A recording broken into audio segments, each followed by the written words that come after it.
Eve? Is something wrong, Eve?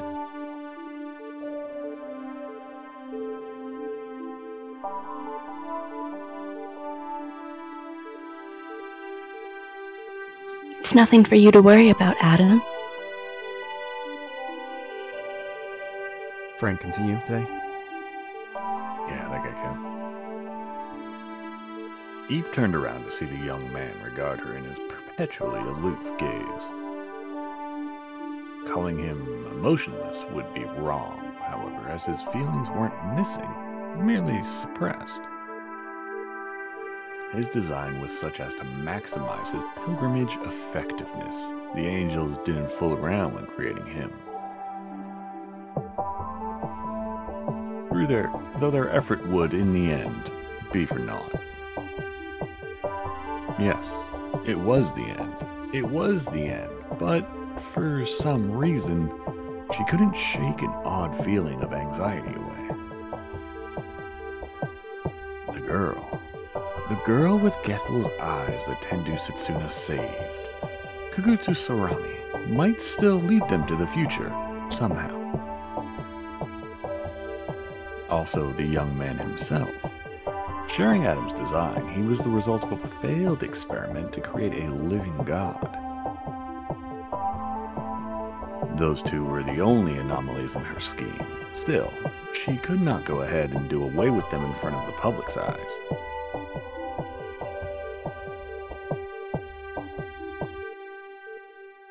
Apparently, he is going to fight Samael. Eve made a face. Adam would always start conversations abruptly, choosing to voice only the most important information and omit the rest. Are you talking about Tendo Setsuna? Yes. It appears the two made a promise to fight on the second stratum. However disagreeable that was, Eve had to cheer for Samael in the present situation. Under normal circumstances, no one would consider the notion of a fallen angel of venom and death perishing to mortal hands, but this was Tokyo Babel. Not to mention the current Samael had been but an inferior copy of the original that was growing worse with every subsequent resurrection. I wish I could have seen you fight her instead. Adam fell silent in thought for a few moments. You wish to see how I fight? No, that's not what I meant. It's just that we have a relationship with Samael, you remember? He gave her an understanding nod. Ah, the snake that tempted you. I see. I understand now. I don't want to see you fight, to tell you the truth. I don't want to see you get hurt. Were those her true feelings, or a lie? Even she couldn't tell. Adam cocked his head to the side, puzzlement on his face. Wasn't I born to fight?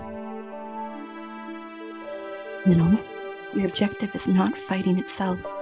You've been here to topple Tokyo Babel and beg God's forgiveness. Become a sacrificial lamb for God. She thought the notion worthy of both condolence and mockery. Indeed. Adam gave her another understanding nod. He didn't feel hesitant to throw his life away for God. Adam, if I were hurt and pleaded for help, would you be there for me? Of course.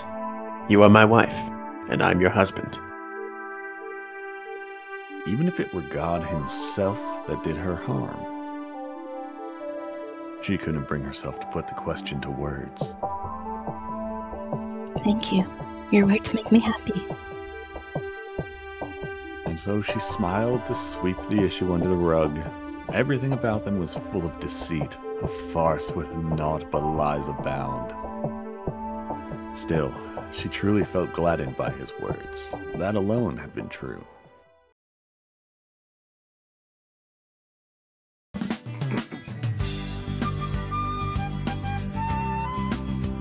And so I was fully prepared, although all I did was stuff the Piketty sword in a pocket dimension, and pocket a couple of liquid nutrient packs. I think I didn't need to haul heavy cannons around, though I guess it was unlikely such weapons would be much helping as opponents in Tokyo Babel. We're gonna tag along at your seconds. You don't have a problem with that, do you? No, I'm fine. How do you feel? Haven't caught a cold, have ya? Of course not. I was in perfect condition. I'd never felt as connected to this world as I felt right now. Be careful, alright? Yeah, I'll exact revenge for the lump in the back of you in the head. Yeah, that... Wait a second, doesn't that make me sound totally petty? I'm not preoccupied with small things to that extent, I'll have you know. Raziel took a step forward and clasped my hands. Please, make sure to take revenge for Sorami's lump. Also, don't forget about my book if possible. I get the feeling there is a certain lack of respect in your treatment of me, guys. Don't take it to heart. It's just the truth. As you've heard, Setsuna, please exact revenge for my lump. Thanks. Anyway, just like I've told you before, Raziel and I won't be helping you in the fight today. Prende? Yes. That's a good face you're making. Certainly looks like the mug of a hero now. A hero? I cocked my head as Raziel, too, seemed to nod in agreement. Yeah, he definitely looks like a hero now. What look is that? Lilith trades her hand along my face. If you have any strength left after the battle, try checking the mirror. Hero there. Well, whatever. Made me glad and bolstered my spirit to thank Lilith, actually. Expecting me to return from the battle alive.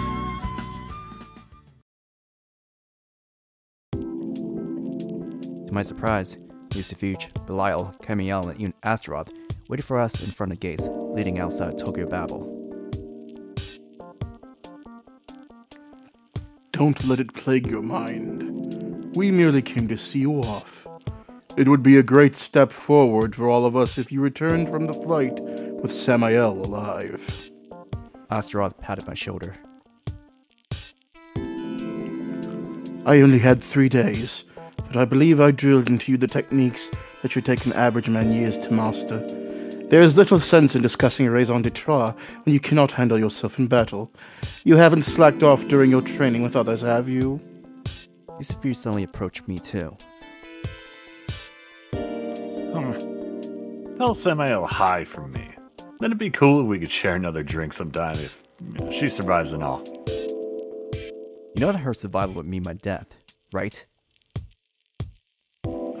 I doubt she'd die even if you killed her. It's gonna be fine. Oh, a hearty chortle patted my back.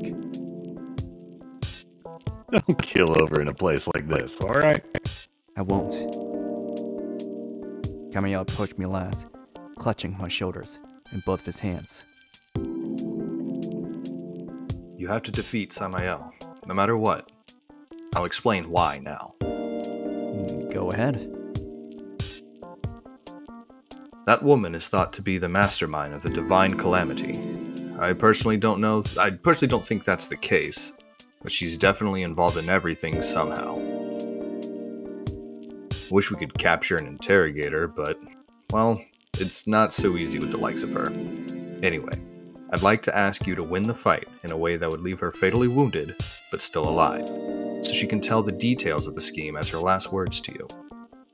Camael, you realize that's a bit of a tall order for me. I could wish for it at the present moment, so it wouldn't be myself to have to think of good last words. Well, we wasted enough of your time. Be on your way already. At a distance slightly further away, there stood a pair of human shapes. They didn't seem to consider coming closer, content to watch us from afar. Adam and Eve. They didn't matter for the time being. I had no time to worry about how pulse I felt towards that man now. I gave it to a slight bow, proceeded onward. I suppose that if I died, I would have to fight Samael in my stead. It made me want to prevail even more. I wondered how Samael felt. Did she wish to prevail? To survive the same as I did? I hoped to have had the time to confirm that with her before the fight, just in case.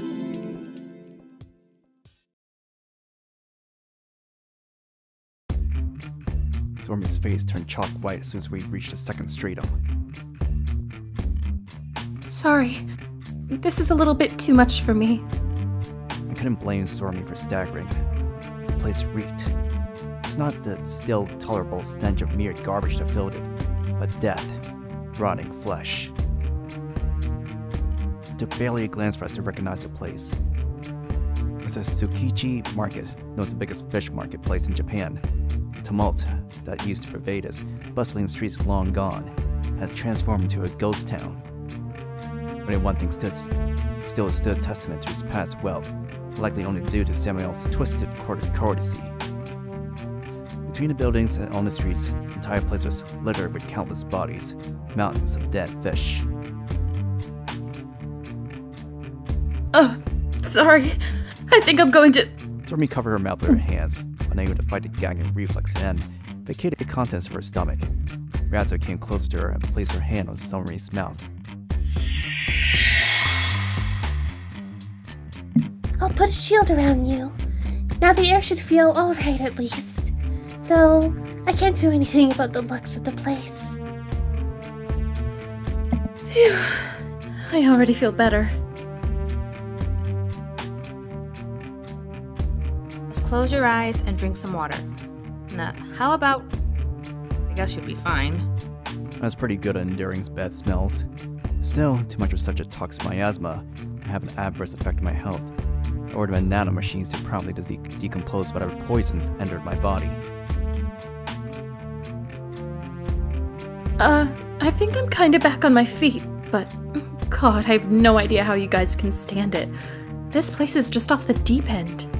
She stood up, looking much better. Still hardly in perfect condition.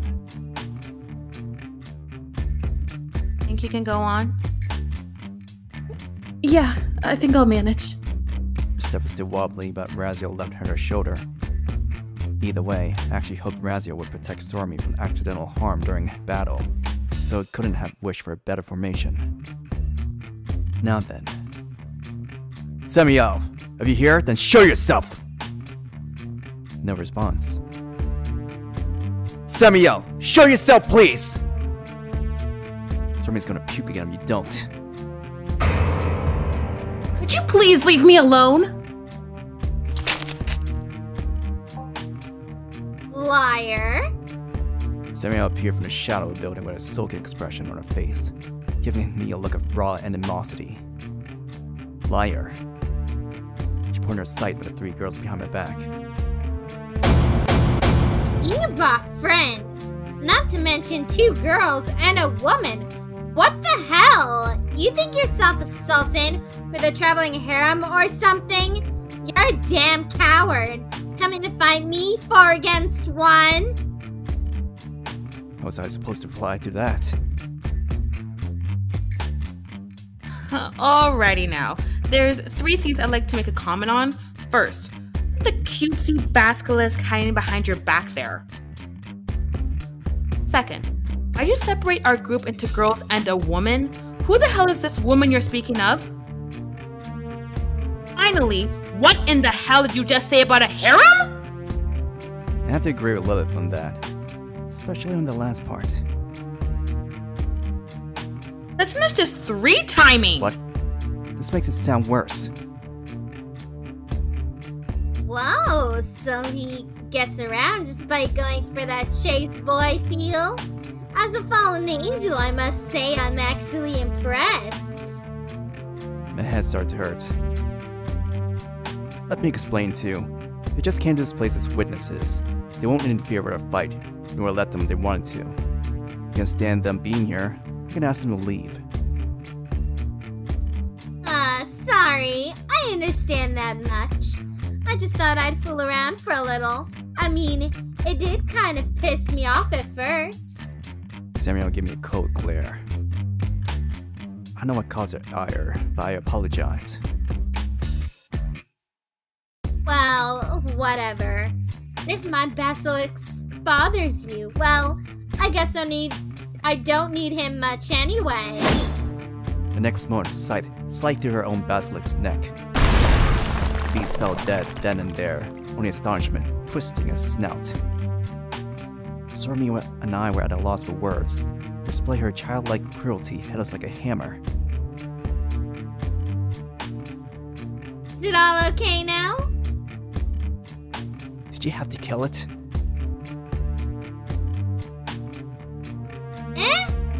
He was bothering you, wasn't he? I found my chest flare out for a split second, and ground my teeth, and squeezed my palms into fists.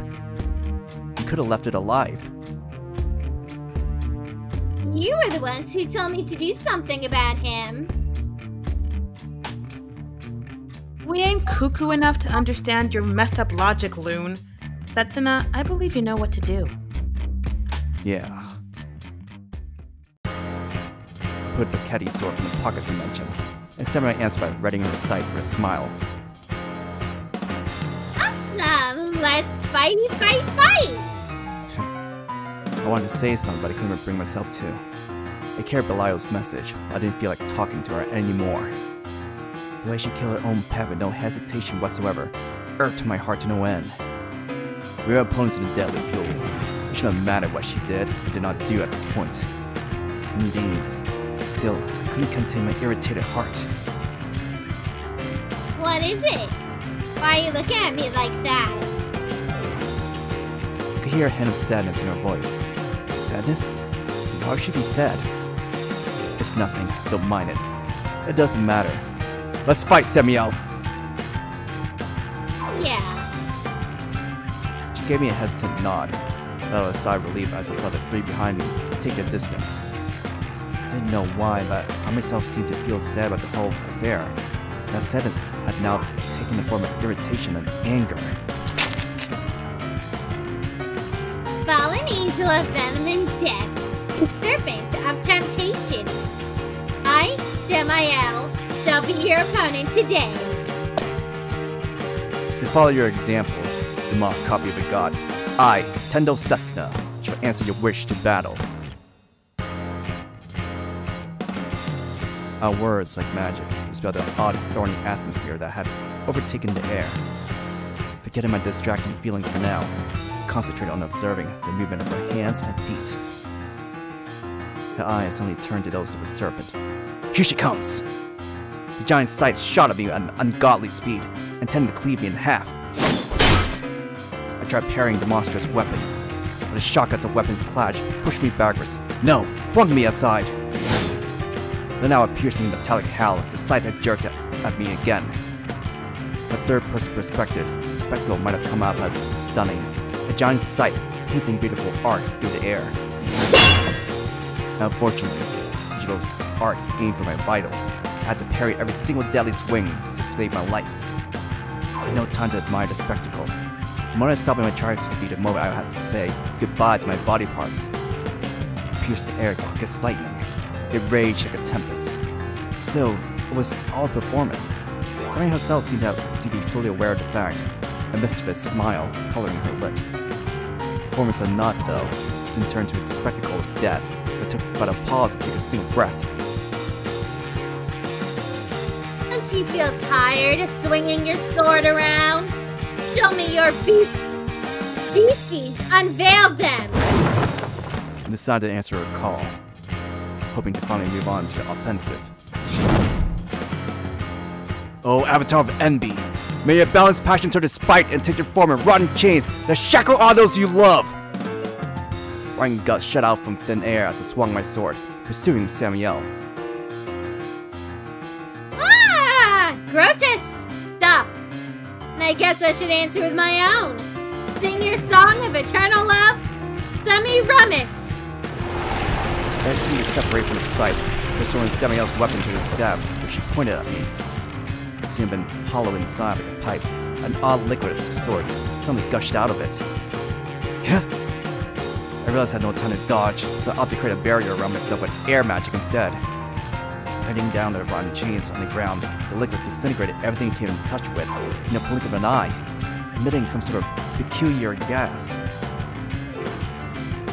I could drink Aqua Regia and breathe VX gas.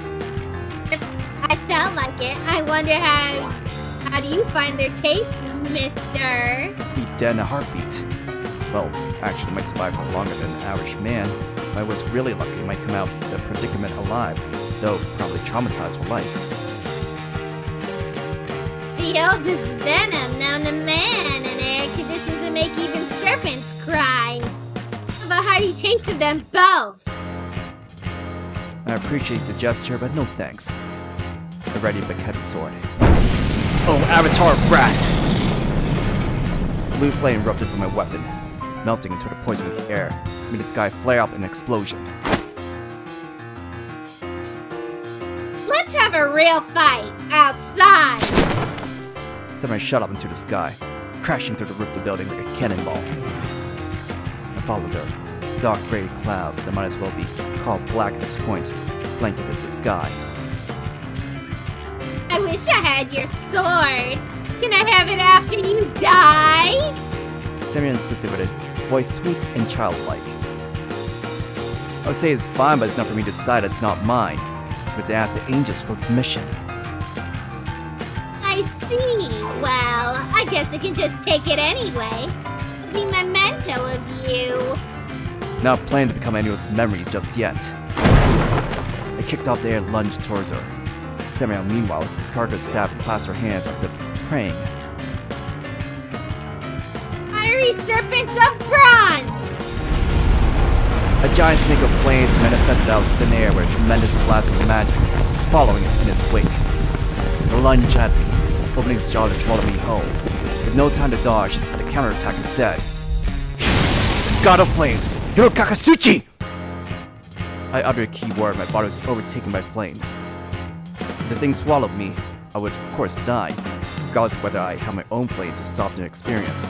As long as I wasn't in its belly, the trick seemed to provide me with enough protection to stand the heat for now. The effect of my Hirokakasuchi was temporary at best, but still gave me enough time to get out of the serpent's way and launch a counterattack. The snake's body whizzed centimeters away from the left side. I grasped its fiery scales with one hand and readied my sword in the other. Chill out. With that, I jumped on the back of the flying snake and darted forward, stepping on the scales as if they were solid ground. God of Thunder! Takamikasuchi! My motion accelerated tenfold. No way! Samael lost her composure for the first time this battle, letting out a cry. My feet trampled the back of the snake at lightning speed, tearing off scales in their wake. I combined electricity rage in my veins with magic, and boosted my speed to an incredible threshold, using it to close in on Samael less than a heartbeat. Got you! I bolted towards her, brandishing my sword, and chose to swing at her directly instead of summoning a beast. Triumphant smile. Get you! Spread on Samael's lips. She extended her arms in a wide arc, and something manifested out of thin air behind her back. It appeared out of nowhere, as if having been veiled by a camouflage. A bronze serpent! Yet it swallowed Samael, not myself. What? Alt, the head can keep up with the situation. For starters, I decided to put some distance between us, which proved to be a fatal mistake. The flaming snake whose back a tramper waited for me behind my back. Bit into my leg, and just lost consciousness as I felt something molten hot enter my bloodstream. It didn't paralyze me, it only seemed to accelerate me further. The sensation was akin to forcing a car whose max speed had been 100 kilometers an hour to run at 500. The shock was so strong as to make me forget the concept of walking, of how to put one foot after the other. The only thing I didn't forget was to hang on tight to the Keddy sword. I guess I shall dig in then! The wolf voice of a girl reached me from behind the jaws of the beast. It probably belonged to Samael, but I had no idea where she was hiding. My sight and thoughts accelerating beyond reasonable thresholds only made my head even more confused. I had to do something.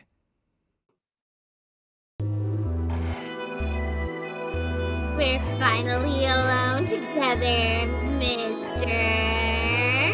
Someone's calling for me. God damn it. Calm down. Hold your thoughts for a bit.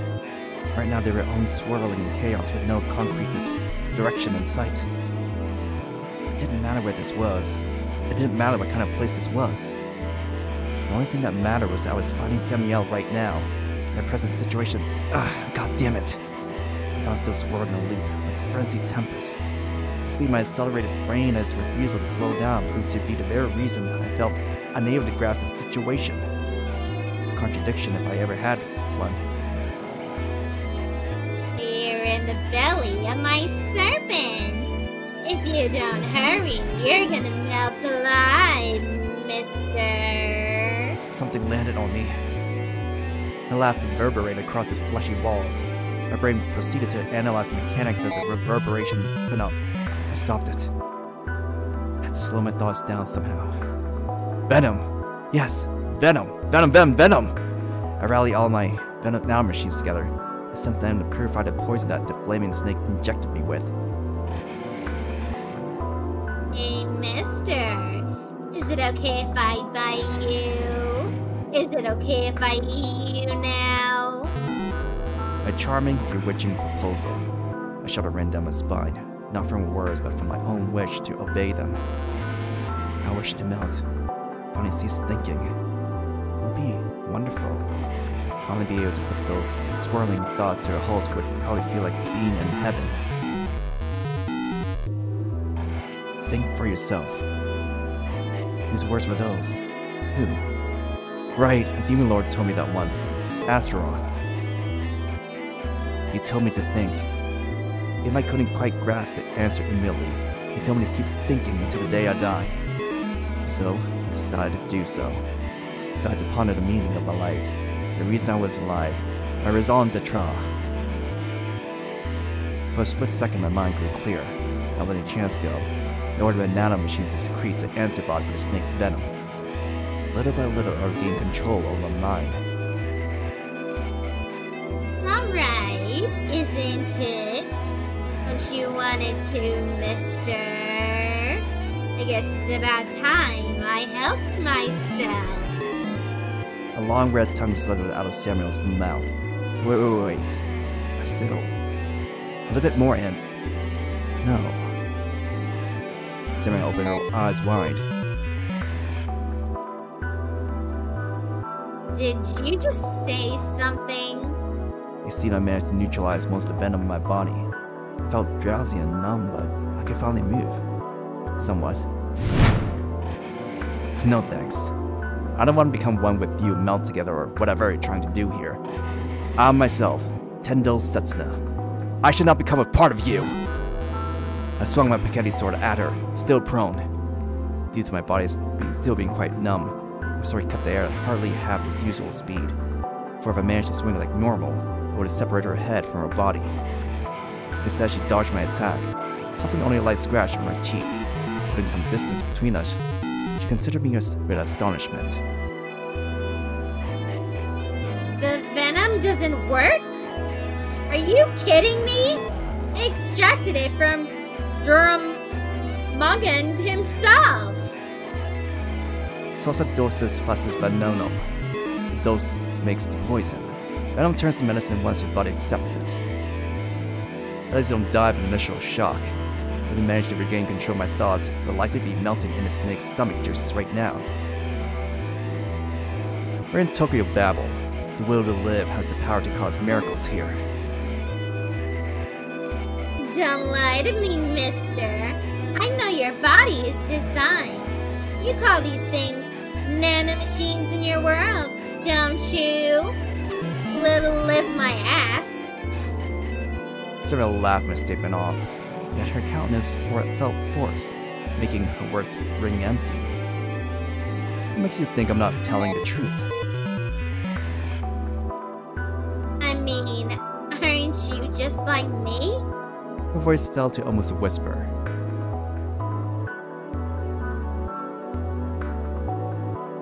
have neither a reason nor the will to live. You can't have them. You have to be like me. I stabbed Piketty's sword into the fleshy ground, ignoring the roars of the bronze snake. I cut its belly open apart, and I answered her frankness and surprised even myself. Indeed, I've yet to find a reason to live, but I had the will to look for it. I don't mind my search is futile, or if there's only a ludicrous reason waiting for me at the end of the path. Still, I want to live. I'm not like you who wishes for death and release. Last part was only my conjecture, but it seemed to hit the nail on the head. Why? Why are you looking at me like that? Why the hell do you want to keep on living? Life was, still is, just a living hell! Samael rubbed her face in frustration like a little child and grabbed hold of her bronze serpent. Lost. The giant snake vanished instantly. No! No! No! No! No! I hate you, Tendu Setsuna! She flew into the sky as if running away from me. I chose to pursue her, even though I knew she was still stronger than me. Screaming curses, she pierced through the sky and vanished beyond, to the outer area of Tokyo Babel. So I, too, followed her there. The place hasn't changed one bit from the time I glimpsed it in Ginza. A giant metal object defied the common sense of physical laws, floating atop the water of a boundless sea, and the sky stretching seemingly forever up. Heaven above, hell below, this place had no world for mortals. You don't know when to give up! Do you have enough for today? She welcomed me with an annoyed look. I couldn't help but cock my head at the obvious lack of her usual vitality. Can't cut the battle short. Can we promise to settle things once and for all? It's useless. I cannot die. Your whole struggle is futile. Did you know that I transcended and refuted death? I became its very master. She snickered to herself, over her arms in a wide arc. If you think you can do it, then just try. Blast me with your Raziel de Tra. Then something terrifying occurred. What? The sea surface ruptured.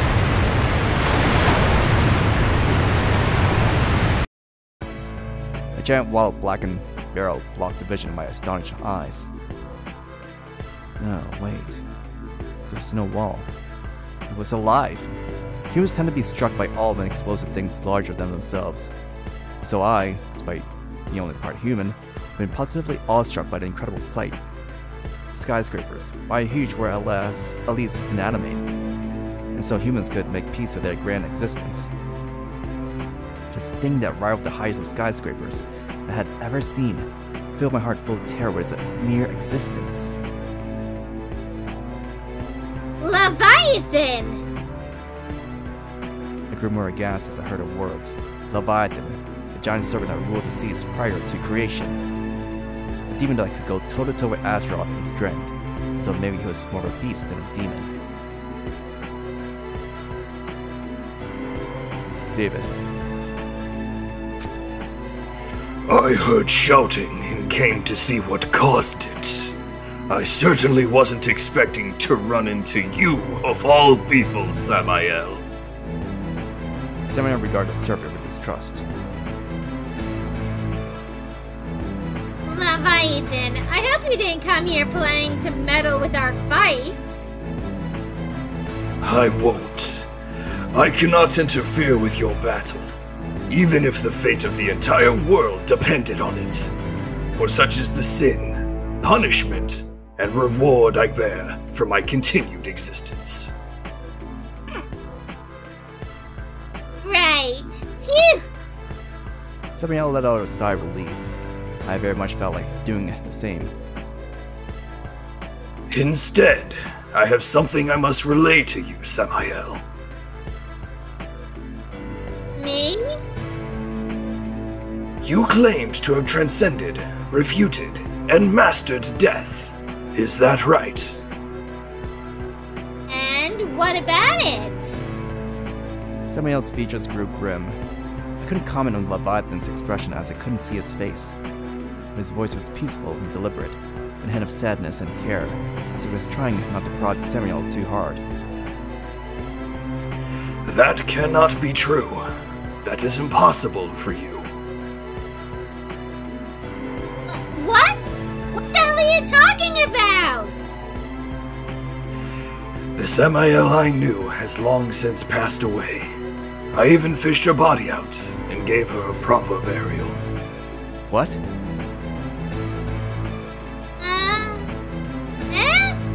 Samael opened her mouth in a daze. As such, your presence in Tokyo Babel left me puzzled. Wait! Hold your horses! What the hell are you talking about? I am me, Samael! I know full well that you are Samael, hence my puzzlement. Samael, before the divine calamity, you couldn't perish, even upon your death. The moment you died, your body would dissolve like the shed skin of a snake, and you would soon reappear elsewhere, alive and well. Most demons have their roots in snakes, but you were, by far, the closest to the real thing. And for that reason, I had never bothered to muse over the intricacies of your resurrections. But the divine calamity changed everything. Angels and demons that used to be just as immortal as yourself fell one after the other like flies. Yet you returned to life. Can you explain yourself, Samael? How and when did you resurrect? Well, like always. Like always, I think. And how is that? Always is like always. I just wake up one day after my death. That's it. I see, but then...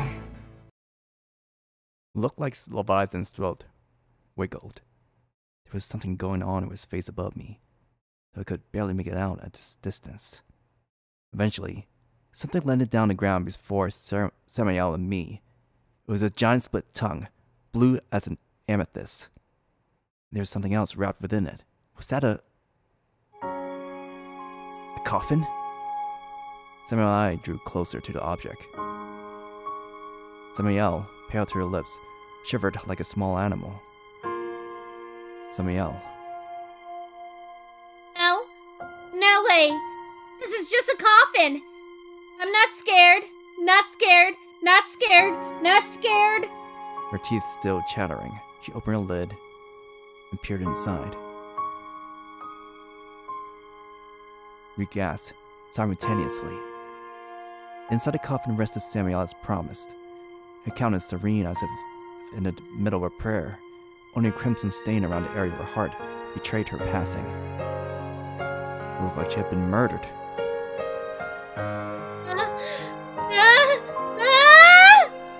Her legs drained of strength. Samael fell to her knees. Why had her body remain if she had been resurrecting? Who was this inside a coffin? And who was she herself? Why? Why am I dead? This is ridiculous! What kind of joke is this? Samael. A soothing voice reaches from above, but Samael refused to listen. Who am I? What the hell am I? If I'm not Samael, then what did I live for up to this point? For what reason did I hate everyone around me? Forgetting the battle, forgetting we were about to kill each other, the girl kneeled in front of her own body and cried. Couldn't imagine how it felt, realizing that you weren't yourself. Even I had no experience of such a situation, more cruel than despair, and heavier in one's soul than madness. Leviathan seemed unable to find words to console her. The girl on her knees refused all contact. If we left her like this, she would most likely remain on her knees until she withered away. But could that tell of her will, as her vigor had vacated her soul? She would die, I would remain, A perfect conclusion to her battle as far as I should have been concerned. A perfect conclusion. Samael. Addressed her in an ice-cold tone. Mister? She raised her face, still shivering, uttered my name in a hoarse voice. I knew what she was trying to say. What should I do now? Help me. And so, I chose to make the first move instead. I cannot save you. You have to stand up with your will alone and face me. Ignoring Samael's gasp, I continued. Samael is dead, but what of it? The one who's facing me? The one who's fighting me? Is you. Whoever you are. What was I trying to say? So, there has to be at least one reason why you're alive. You chose to fight and kill me out of your own volition. If that is enough for you, then perish. Samael fell silent for a moment or two. He gave a mischievous grin, stood up herself without anybody's help. You're one cruel bastard. You know, mister. Yes, I'm most likely a cruel man. I got it. I understand it all now. I will kill you, mister. I will positively murder you. I could feel the killing intent behind her words. That's how it should be. Two of us could give birth to something only through battle and murder. That was my intention from the very start. Samael, finally relaxing somewhat, opened her arms wide and curtsied. A peaceful smile colored her lips. Thank you for everything, really. And prepare yourself! Both of us flew upward at the same time and clashed against each other under the boundless sky. My fist crashed into her face, and hers into my stomach. I nearly lost consciousness for the raw power of her blow. Ouch! Ouch! I'm alive! I'm still alive, aren't I? Samael laughed, tears trickling down her cheeks, blood caking her lips. I hit her, and she hit me back. A simple exercise that each hit would set our nervous system ablaze on the raw pain that would seep all the way into her bones, tearing our muscles apart on the way. I put my all into beating her to death. So did she. It's alright. I'm still alive.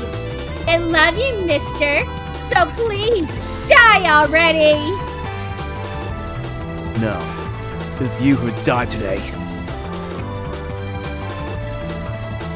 Samael stopped in place, taking some distance from me. She unrolled her fist. Her hands had by now turned crimson from my blood. I don't want to die. She uttered something obvious with awe awash on her face. I nodded. Yes, the notion of dying terrifies me to the bone. I'd embraced the idea of dying any day if my mission required it. But that didn't mean I actually transcended the fear of death itself. I steeled my heart to embrace reality for what it was. I struggled to veil my fear with a cloth of an effort, trying to make peace with my fate. That was all there was to it. I finally see. Abomination and terror of death. It fills me with more anxiety than I can possibly bear. That's why nobody wants to die. Unfair end, unfair power. Tokyo Babel and cruel death went hand in hand. Yeah, I understand. I finally comprehend how terrifying the things I've done were. Still, do not wish to die myself. Timon's voice was full of sorrow. Yeah. It didn't matter if one was good or evil. All valued their own lives. One beings that decide complete ruination from everything didn't. At that point, they probably ceased to be evil. They turned to nothing. Zero.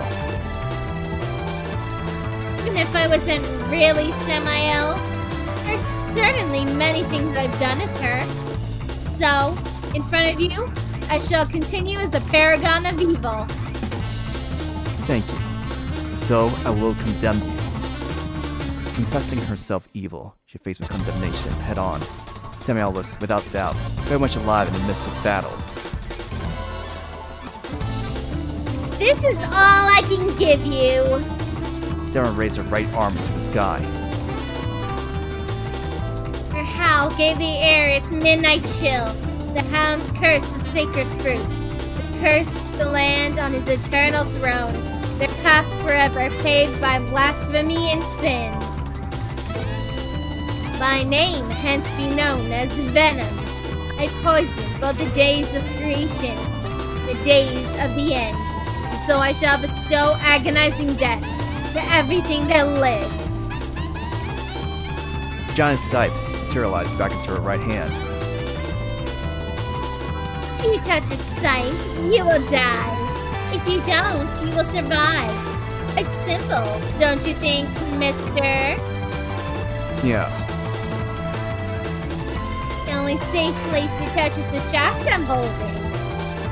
Wasn't potent enough to kill me before, but now, even I am no exception. You could tell her hands shook slightly. She, too, was obviously scared. I honestly think it's stupid. I can totally see myself screwing up and killing myself like this. But wouldn't you agree? Such an end befits a Samael. She gave me a smile. At that comedic from the eyes of a third party was no less terrifying to those of the first. I doubt anyone would have liked for the death to be used as a joke. I wouldn't wish people to lament them with tears of sorrow or anger for what was not applicable, but not tears of laughter. Still, Samael seemed to be fine if her end turned out to be a comedy. Well, you should rid yourself too. Pulled the Ketty sword from the pocket dimension and analyzed the situation. If it grazed me, I would die. As much as touched me, I would die. A single strike would mean my certain demise. So that was Samael's strongest weapon. The road to victory is simple. I simply have to evade every attack. However, upset by her howl and notion of palpable death flying at me, I jumped back much further than I intended to. Over 500 meters separated us now. She was about a grain of the horizon. It's only thanks to my nano-machines that I could still make her out in the distance. I bounced myself in a diagonal wall. I grew irritated at my own cowardice. Are you scared? Terrifying, isn't it? Both death and battle are a terror that no mortal mind can bear. She opened a telepathic link with me. She was right. Indeed, I was scared of death. I was scared of fighting. That was why I had to transcend that fear. Steel my heart so it could put a step beyond the line of certain death, or it never reach tomorrow. Prepare yourself. I ground my teeth, fighting through fear and lunged forward. I had no certainty that this would succeed if I had nothing to be scared about to begin with. 400 meters separated us. Samael didn't move. I took all the will to hold that sight of certain death. 300 meters separated us. I had a plan, but only God, no, probably not even him, knew if it would prove successful. 200 meters separated us. Alright, it's about time to put my design into motion. Rushing through the sky like a rocket, I readied Piketty's sword, pointing its tip directly at her. Come forth, sloth! Heed not the call of labor, and hoard your unearned riches as you waste away in unending slumber! Molten gold erupted from the tip of my sword. It fell in Samael like slime, given life. Huh. Pulling crap like this? Sliced it in half in a single hit. The molten gold evaporated in poisonous fumes. Animate or inanimate, nothing can withstand the blade of certain death. I heard her shout something. I couldn't see her because I had my back to her. Fumes had successfully taken her vision away for now. She took but a single step forward to escape the fuzzy veil. She would understand what I was trying to do in a heartbeat. The most important part of my plan was not letting her witness the starting point of my move. Praying for luck, I took the Ketty sword up into the sky above. Oh, Avatar of Pride! May your word of pride manifest itself in the shape of a silver lion as it scorns and rejects the world at large. Repel me! With a tough, terrifying howl, The silver line sent me flying towards Samael.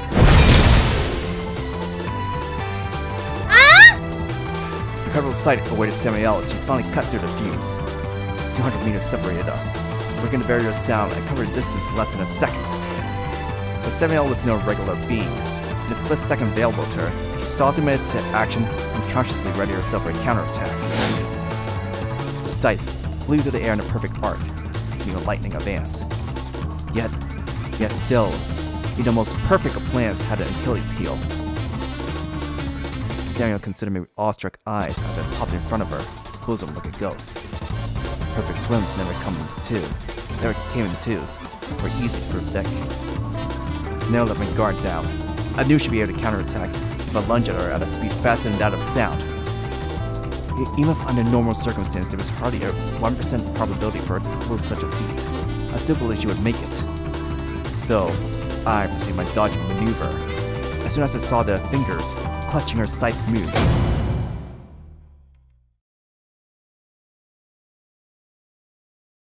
I clasped her wrist.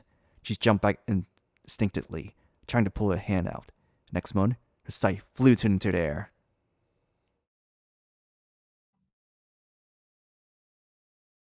That's so me, right? Yes.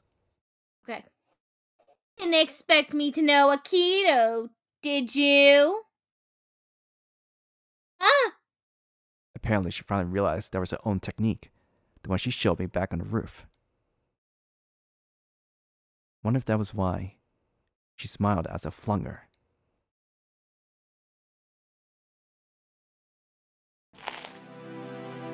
Does it hurt? Not really. I feel kind of lightheaded. But there's no pain. Her own scythe grazed her shoulder as she fell. Seems she ended up meeting a comedic end after all. Wow. I'm such a joke. All by my own technique of all things.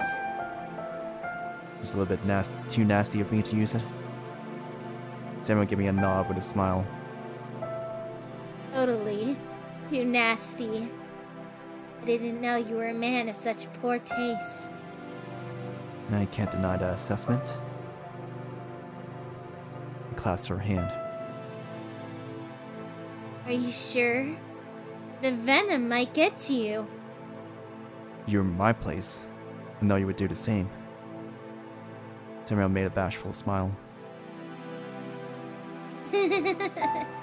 Yeah, you're right about that. Would have probably done just that.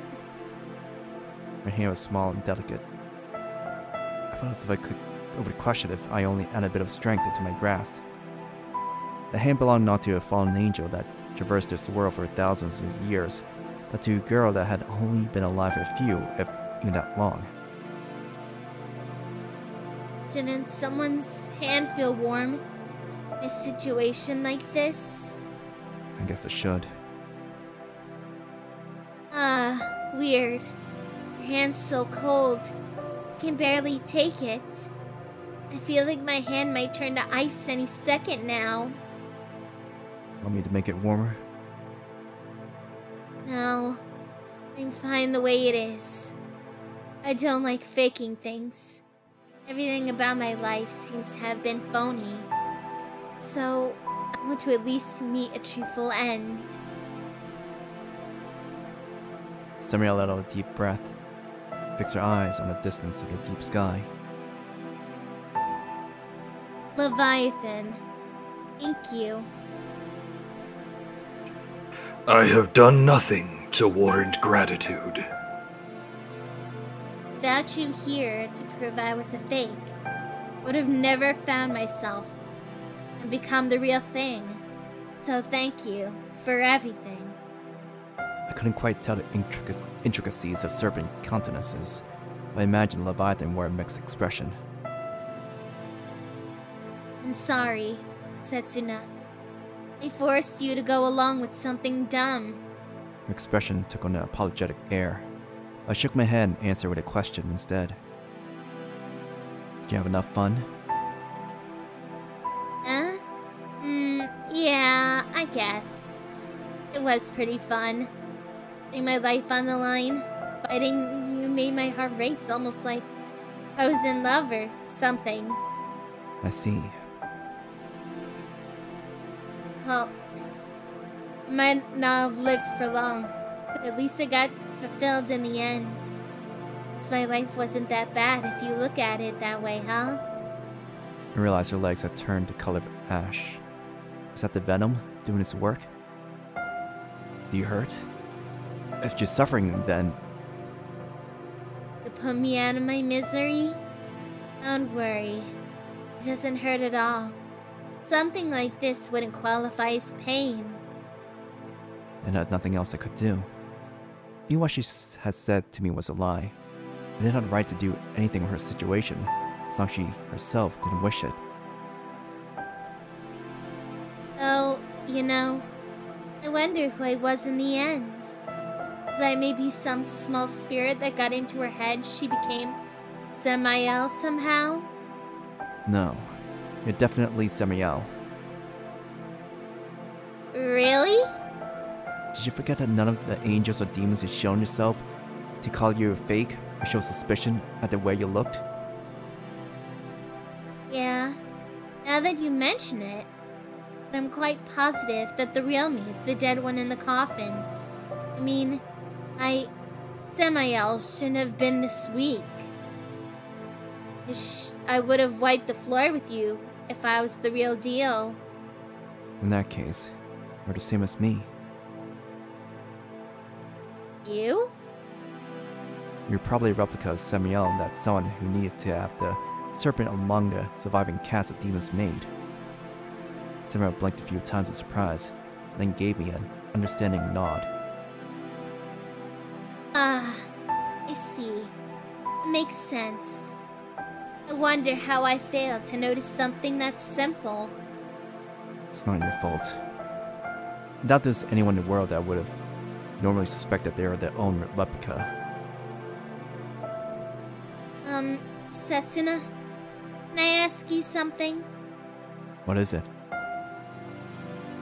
Don't you think there might be replicas other than myself around? I gave her a nod. Such a possibility was indeed high. It would make sense to mass-produce replicas as long as they weren't overly complicated to make. Not to mention, she probably mistook the changing of her model for resurrection. Let's not try to kill each other next time, okay? I'll try my best to remember you and all. Yeah. Let's get along next time. It was a very hard to define hint of forlornness in her words. Seeing her like this made me agree unconditionally with a nod. Alright, let's... She caught her pinky finger around mine. If you break this promise, you will have to swallow 1,000 needles. She fell silent. Her pinky trembled, unable to proceed with the action. She no longer had the strength to withdraw the finger to finalize the promise. Don't worry, Samael. Let's meet again, as we definitely will. And he was only trying to fool her, and there were multiple replicas as I suspected. It didn't mean that they were in any way the same as the girl that was currently dying in front of my eyes. Still, see my attempt at comforting her brought her some peace in the end. It's a pinky promise. She drew her finger away from mine. I guess this is it, mister. Bye-bye. With a hint of bashfulness in her voice, she closed her eyes. Before I could blink once, her body turned to dust. After a few moments of hesitation, I decided to scatter her remains to the sea. I wonder if the next Samael will notice that she is a replica. Leviathan's idle utterance fell on me with the volume of thunder. I certainly hope she will. Allow me to properly introduce myself. I am the Demon Lord, Leviathan. Nowadays, I spend my days swimming around the flooded remains of hell. I can't very well fit into Tokyo Babel, you see. That's what you get for being a giant serpent. I'm Tendo Setsuna. Nice to meet you. Am I correct in assuming you couldn't survive on land? Hi. I'd dry up and shrivel in no time. Then let me ask you something. Oh? What is it? The giant serpents seem to boast a surprisingly amicable personality. It's supposed to be a ferocious beast inhabiting primordial seas, but according to the scripture, he also carried the role of helping Raziel in research for a book, appearing then by the name of Rahab. Who killed Samael? It was Astaroth. I froze for a moment. Are you sure? What would I gain from lying here? That man fought Samael right here, just like you did. Though that battle was a bit of a higher scale, if you catch my meaning. I suppose it was. A fight between the crown prince of hell and the fallen angel of venom and death. Must have made for quite a bloody spectacle.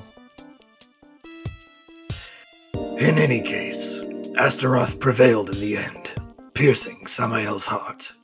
He then discarded her body into the sea. Didn't he notice you? It was close, but I do not think he did. I doubt anyone but me could see through the depths of the sea where I slumbered. But Astaroth of all people? He's the leader of Pandora. Aye. That's why I couldn't just go and tell this to the other demons or angels that would occasionally show themselves here. I had no way of telling where their loyalties lay. Astaroth killed Samael, discarded her body to the sea. Yet, after the fact, her replicas continued to run rampant and cause chaos all over Tokyo Babel. Why didn't he tell anyone about that? Both me and everyone else fought them, thinking them to be the real thing. Leviathan, can you tell me one more thing? Lilith summoned me here, ordering me to go on a pilgrimage. I admit I found the idea of angels and demons joining forces for a single goal quite odd at first, but considering their predicament, it all made sense. Neither sides had a concrete enemy, nor had they a reason left to quarrel. Why then would... You're saying you can't imagine a reason why Astaroth would decide to join the opposing side? I nodded. And it makes sense for Astaroth to go out of his way to conceal Samael's passing, unless it was an action born out of ill will towards us. There's something more to this pilgrimage that we still don't know. Allow me a question, then. What does the word pilgrimage entail to you? Toppling the 7 layers of Tokyo Babel and opening the gates of heaven. If we succeed at that, everything would sort itself out.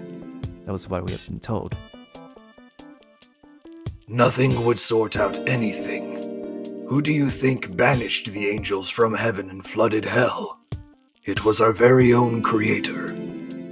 Leviathan, nonchalantly, pointing out the real culprit of divine calamity. I suspected it might have been the case. Everyone did, but chose to turn a blind eye to the truth instead. Even if Samael had triggered the event in the first place, our creator, too, must have been involved somehow. For it was impossible he would have watched the calamity unfold and sit idly by. The multiverse fell apart. Heaven shut its gates. Even hell got flooded. How could the very god of this world remain silent under such circumstances? Did he truly go mad? Or was this another one of his tests? But didn't the angel responsible for relaying God's messages tell us about the pilgrimage herself? That's why anyone could believe in the concept. For them who not, but impending destruction before them, the notion of the pilgrimage turned out to be like a lone beacon of hope, sanctuary in the darkness. Yes, Messenger Raziel. Raziel, Raziel. Why must the names of angels always sound the same? I have to agree with that notion. The only angel whose name didn't end with L that I could think of was Xenophon. Well, in any case, I highly doubt everyone here trusted Raziel wholeheartedly. If it was her word alone, most probably would have kept looking for alternatives while stubbornly participating in beginning the pilgrimage. From what I've seen, it seemed like everyone opted to do their pilgrimage seriously in the end, as if there had been no alternatives. Why didn't they do so in the end? There was a master angel who also declared he had received word from God. Master Angel. By the name of Michael, the guileless boy who loved God the most and was at his side. The master angel who lorded over all his kind. So then Michael received the same message from God too? It sounds like pilgrimage was indeed a genuine... You truly think so? I fell silent. The message of Michael, the messenger that set everyone on the path of the pilgrim. If it was a lie, it was warped by some ill will along the way. Like the struggles of people that trod the soil of Tokyo Babel before me. Meaningless. I didn't want to believe it. But the fact that Astaroth kept silent about the whole Samael situation despite apparently knowing everything filled my chest with anxious suspicion. I shall be on my way. Be careful not to let Astaroth catch on to what you've learned today. Yeah, I understand. Thank you, Leviathan. In the end, my words may have only planted the seeds of confusion in your mind. Still better than treading a mistaken path and being none the wiser. I do not mind to merely want to use or sacrifice me, but being part of a mistake is one thing I cannot stand. I feel a small change take place inside me after speaking with Astaroth and later fighting Samael. I didn't want to merely fight and die having learned nothing. I wish to analyze the logic of things and the reason for their being. I want to make myself believe in the path I trod through clear rationale rather than blind belief. Come visit me again sometime. I shall ponder on this for a while longer. With that, the serpent's humongous frame disappeared into the depths of the sea. Seeing him off, I returned to Tokyo Babel through the space that Samael had pried open in the metallic wall of the fortress. I carefully returned the tile back to its place behind me, set right to where it should have been, and the peculiar hole in the sky vanished from the inside of Tokyo Babel. In any case, with this, the second stratum of Tokyo Babel had been cleared.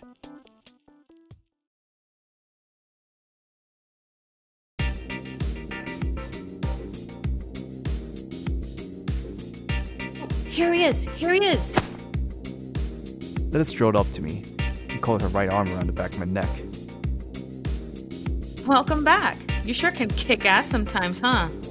Ignoring my confusion, she proceeded to wrap her arms around my back.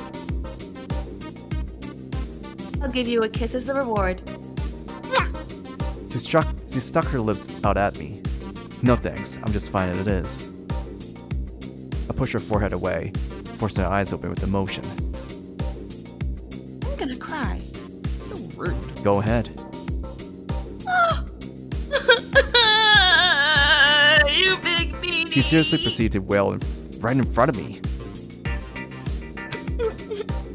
Lilith's crying and sets in his arms. The most curious phenomenon. Oh, it's just crocodile tears. It looked like we were crying for real to me. The tears were still running down her cheeks. Oh, that aside, did Samael die? Yeah, she did. There's no doubt about it. I see. You did good today. Releasing her hold, Lilith placed her hand on my head instead, and proceeded to pat it, and didn't seem to intend to stop anytime soon. I grew slightly embarrassed by the whole thing. In the end, I haven't done a single thing today. Is that okay with you guys? I kind of feel like a useless loafer here. You found the doors to the third stratum for us. Good girl. Raziel proceeded to pat the head of the slightly morose Sorami. Sure went smooth today. Anyway, as it seems our business here is done, so let's go back to Pandora. I thought we would continue the third stratum like this. We have to report that Samael is dead. so have to be careful with stuff and all, you know? We cannot rule out the possibility of there being a no-return warp zone, or a pitfall into a locked dungeon behind the doors to the third stratum. I seriously doubted the possibility was very high, personally. Tokyo Babel is fashioned after the design of the original metropolis of Tokyo. It's possible that these doors might lead us to the underground maze of Shinjuku Station that'll trap us within forever. Well, I guess that one could have been possible. Shinjuku Station was a magical dungeon that would change its shape each time you enter it. It definitely would be pretty bad if that turned out to be our third stage. Alright, let's head back then. Fresh, breathable air finally descended on the Tsukuchi fish market as all the rotten meat vanished for Samael's demise. This was probably the last day that fish would ever grace this place. I thought that a little bit sad.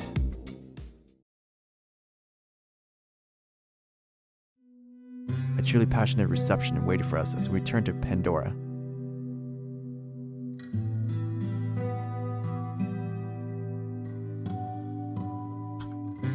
You sure outdid yourself today. Yeah. Carol clasped my hand and squeezed it with so much strength, it started to hurt a little. Or rather, quite severely by now. Ow! Oh, did I put too much strength into my grip? Pardon me. But it's been a while since I've heard such good news, pal. Congrats. Did you remember to convey my message like I asked? I forgot. Or rather, I didn't exactly have an opportunity in the midst of the fight. So, didn't work out then. I'm sorry. Well, whatever. Still, I think I'll have you repent a little. Repent how? Belial made a devilish smile. How do you feel about sharing a drink with the jurist of hell? Hey, don't forget we're acting as students in this place. Who cares? You're all phony students, just as I'm a phony teacher. Appearances matter, and precisely because we're fake, we have to do our best to at least try to come as close to the real thing as possible. Right, exactly. And that's precisely why I asked my student to share a drink, like any good life teacher would. Camael made a thoughtful face and crossed his arms. I guess it's fine then. Just remember that I have the duty to stop you two, if you two get found out. Camael made a daring smile, to which Belial answered one of his own. I could spot rivalry burning in the eyes of those two, but it had not a hint of malicious air or animosity about it. Oh, so you beat Samael after all. I felt as if an ice cold hand suddenly pressed against my back. I threw it all into making sure my face appeared undisturbed as I turned around. It seems to pull through somehow.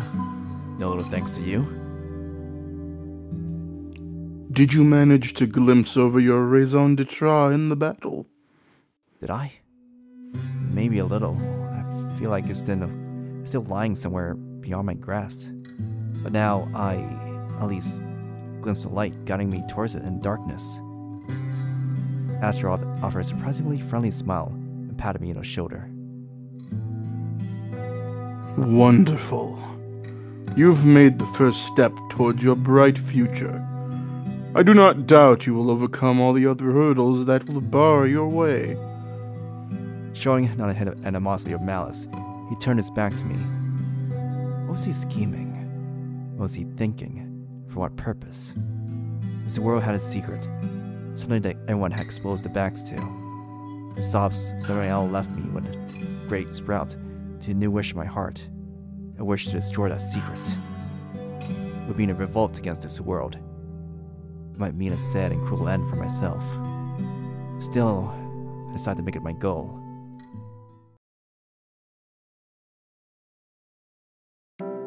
As I found my way back to night duty room, Raziel suddenly tugged on my sleeve. Setsuna, I want to check on your wounds. Sit there. I think I'm fine. There are times when the effects of venom and curses don't appear on the outside for everyone to see.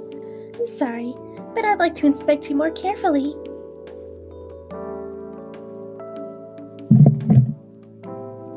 I guess you've got a point. I'll check him out too, just in case.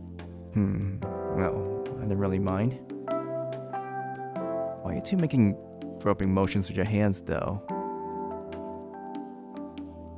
Well, why do you think?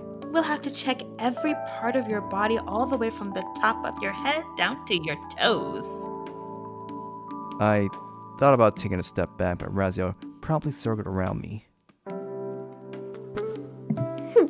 Court-martial for the deserters. I fronted Prostipitum, a Turgo Lupi, or rather, a demon in front and an angel behind.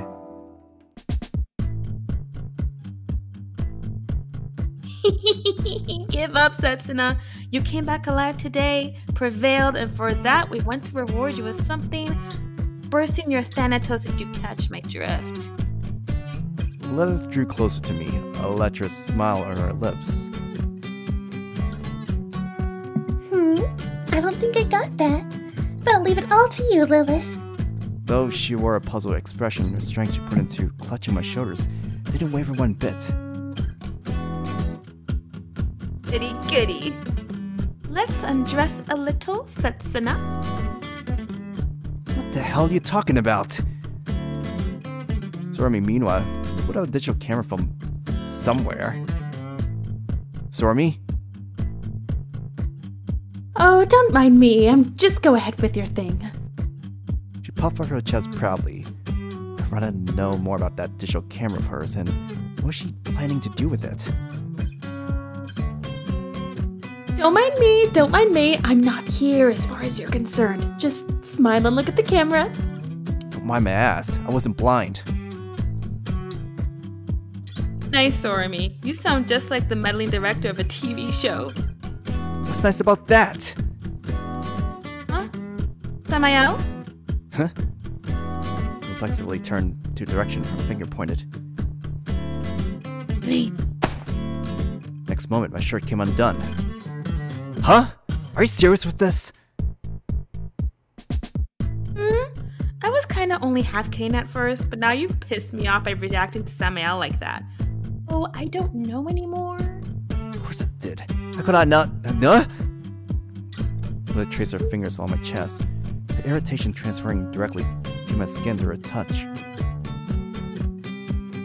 What do you mean, of course?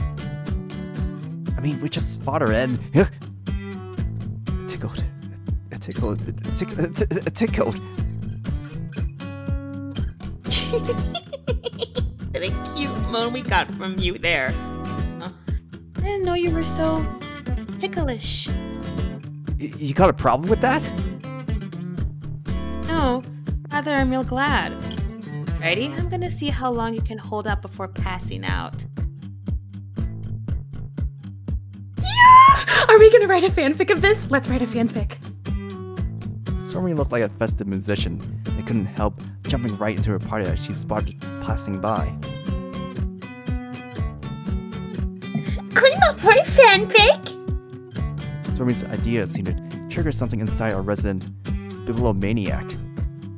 Things were getting out of hand. Nola's face drawing closer, I couldn't do nothing but slump my shoulders. Yeah! You sure are muscular. I wonder if the one who designed you was into muscles or something. Have you ever heard about the golden rule? Oh! Stop moaning, Setsuna. You're making me embarrassed here. You think I'm not embarrassed myself? Raziel's, your breathing's abnormal. And look, your face is creeping me out. Please stop squeezing my shoulders with so much strength or they'll break. Sorry, take a picture of this! What on earth are you photographing?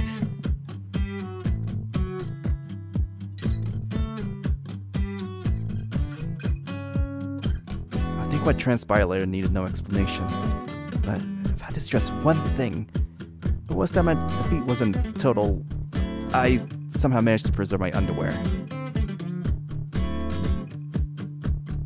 If we didn't find anything here, it would have made it look like we just assaulted Setsuna for no reason. I actually did find something. What? I'm not kidding. You were exposed to Samael's venom, weren't you? We found your blood to be oddly muddy.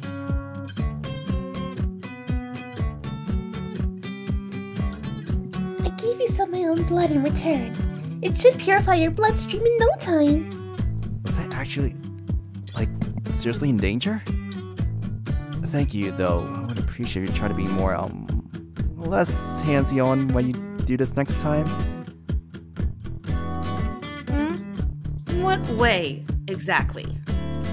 Well, first, you shouldn't tickle me. Then stop poking my chest, and, of course, leave my underwear alone.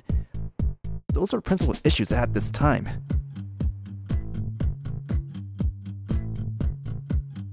Is that something a guy should say to a girl? Not under normal circumstances, probably.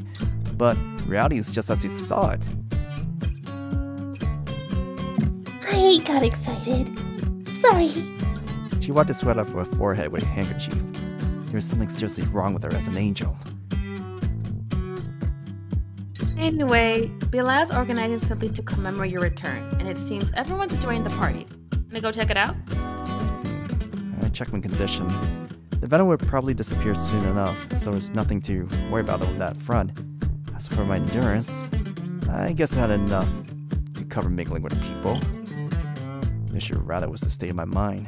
At the same time, I felt like I both wanted to have some time alone to ponder, so I shared my experiences with others. What should I do?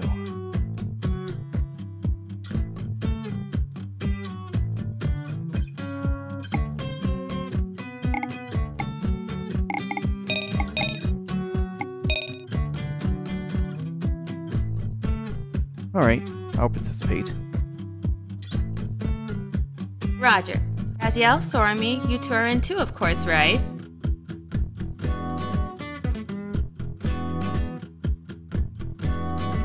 Huh? Why is it of course? Well, I will participate though. I mean, you love parties and blind dates and all that stuff, right? Huh? I guess I do like parties, but blind dates is going a little bit too far for a little old me, I'd say. Doesn't sound too convincing coming from our resident carnivorous gal. I'm an herbivore, if anything. I mean, I'm faithful and submissive and all that. How would you feel about watching another one of Setsuna's erotic shows? We're gonna have another one? I'm in, of course. Huh? Busted. Sorami seems to be getting tainted by Lilith further and further. What should I do, Setsuna? There's nothing you can do, Sorami. Rest in peace. Sorami made a sad face. He threw me away like a potato peel. Doesn't it occur to you guys that this is a bit offensive towards me?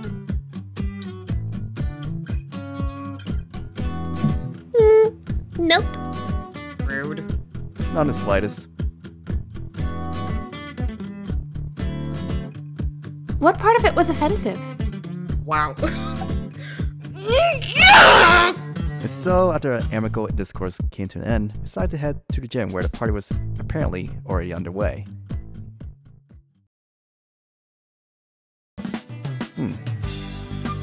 Liv? What's the main objective of this party again? We're celebrating your victory over Samael. I thought so too.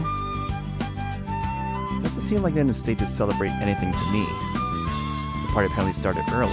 I was still busy inspecting my body from the damage back in the room. Angels and demons with glasses and jugs in their hands were already going wild. Well, whatever. Hey you, Garcon, come over here. Duck. Yes? Gonna have some champagne. Help yourselves.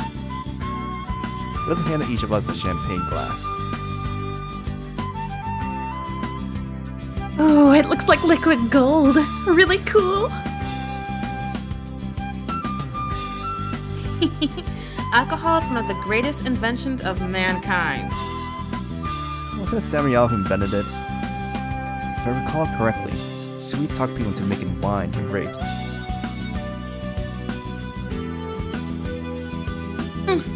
She might have patented it at first, but it was humans that perfected it. Corrupting others with alcohol is the way of the devil. It's angels who usually get corrupted, though. Lilith and Raziel glared at each other. I guess that was a cultural conflict. I should rather call it a racial conflict. Well, that point aside, are we going to have a toast? Oh yeah, I almost jumped straight into a drinking competition. We should stop to savor the first drink at least. Sorami, let's have you make a toast. Huh? Me? You! Well, then, to Setsuna's victory! Cheers! Look at her movements, we too raise our glasses up. Cheers! Cheers! Cheers! So we clang our glasses, finally starting our own little party a little bit after others. Yet as Sorami took a sip from her glass... This ain't sweet one bit! Well, of course it isn't. It seemed like a soda, so I thought it would taste like lemonade or something. Tears welling up in her eyes, Sorami proceeded to sip from her glass, slowly and more carefully. This might be too soon for me. Doesn't taste good at all. The thing she was drinking didn't even contain any alcohol. Well, I suppose everyone had their own individual palate. Oh, this is good! Yeah, I can't stop. They seem to be enjoying it. Good for them. Sorami's rebellious spirit lighting up, she proceeded to sip her own drink again. Incidentally, my body could completely decompose alcohol, so as long as I didn't wish for it, I could never get drunk. Alcohol was a little different for me from water. So we drank, and drank, and drank. One more! One more! I think I can get through one more. One more, please. That champagne didn't contain alcohol, yet Sorami was already talking weird. Was this perchance the calm before a storm kind of situation? In any case, I had a bad feeling about this. Raziel.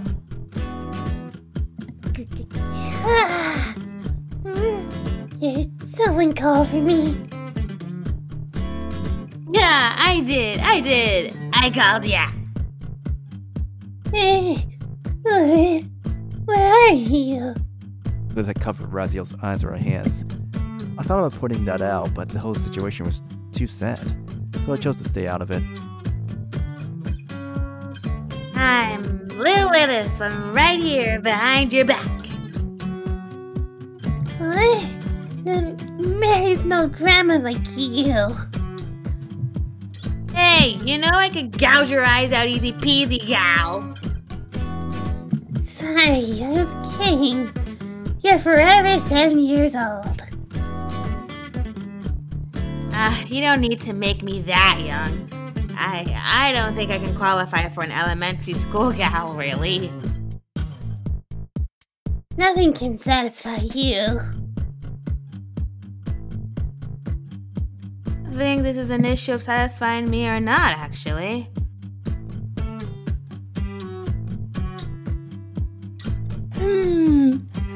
I think I can go for one more. Waiter, give me one more.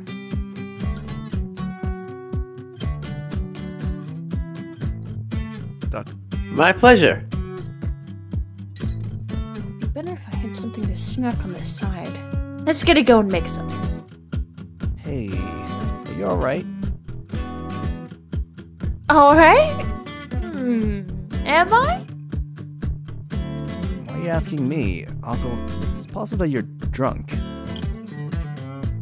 Drunk? From what? That's what I myself was most curious about. Well, given how stormy usually is, my guess was that you got drunk from the atmosphere of the place. I'm not drunk. What are you talking about? Well, even if I was, I'll be fine. Anyway, see ya! Wait up. Someone grabbed my legs as I tried to stand up, so I ended up ramming my face into the floor.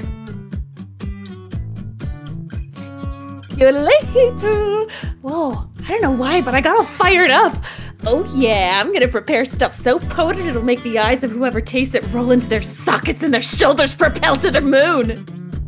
No one could stop Sorami in her present state. She had transcended into a realm of her own. So I decided to leave her to her own ways for now, and concentrate on solving my own predicament instead. I'll be grateful you could let me go. Who do you take me for, fool? I shall have you drown in sensual pleasures right here together with me.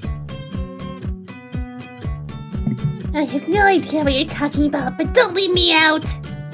One sounded like some samurai woman, the other sounded like a little child. Both clung to my body like giant slugs on a wall, though. Lilith, what are you doing with my belt? I'm trying to undo it. What else? Yeah, I figured that much. I'm curious as to the reason for your enterprise.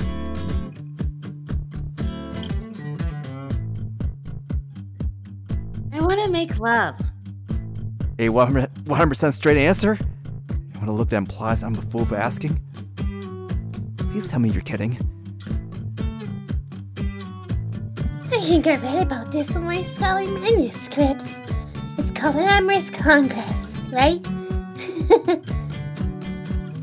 What kind of scholarly manuscripts have words like that? Not good. I chose not to bend my wits to alcohol led me to become the reasonable voice of the party. Drunks always end up joining the Joker's side. What should I do? That's enough. There's something I'd like to ask you. This voice reached me from atop my chest. I know nothing good will come of this, but I'll ask nonetheless. What is it? Due to some circumstances related to my origin, I can't stand missionary position and I always want to be on top. What's your opinion on girls like that? Huh. Makes sense. If memory served, her refusal to submit to Anno ended up being the reason for the divorce. Get off me! This wasn't good. This eye sparkled red. The alcohol seemed to actually made her serious about this. I could have deemed a live for thousands of years be this weak to drink. Is she crazy trying to do it in front of all those people? Oh, this isn't good. What now? I'm gonna puke. I was gonna cry. Just stop struggling and lie there. You can try counting the number of volleyballs stuck on the ceiling and I'll be done before you're finished. I almost forgot where we're in. Whoa! Don't get sidetracked now! Damn, is that how you want it? I could get a hold of her Achilles tendon. The same technique I used to neutralize Samael. Raziel, hold his hands down. Roger, jumpity jump. Raziel's full weight fell on my back. I couldn't move my arms like this. Well then, let's clasp our hands first. Turning me on my back, Liv clasped my hands, wrapped her fingers around mine and gave me a bow. No way. Let's dig in. Don't. Here you go, dig in. Sorami, appearing out of nowhere, shoves something round and brown to Lilith's open mouth.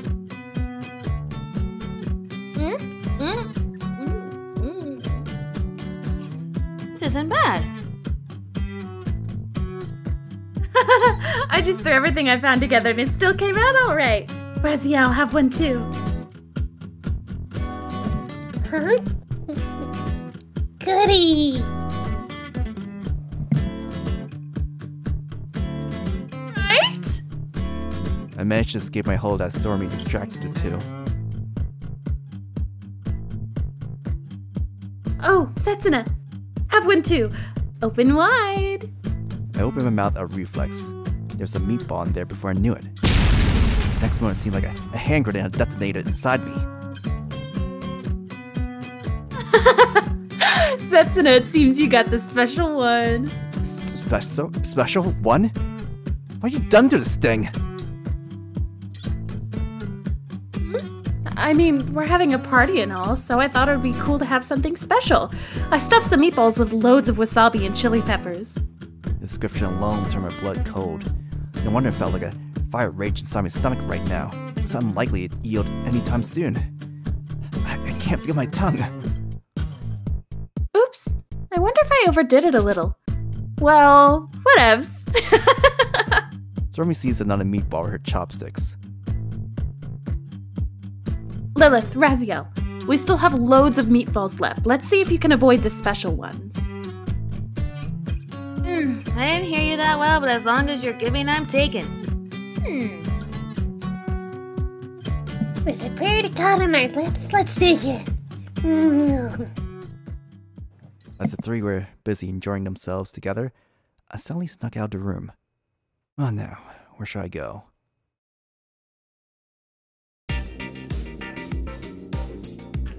Ooh.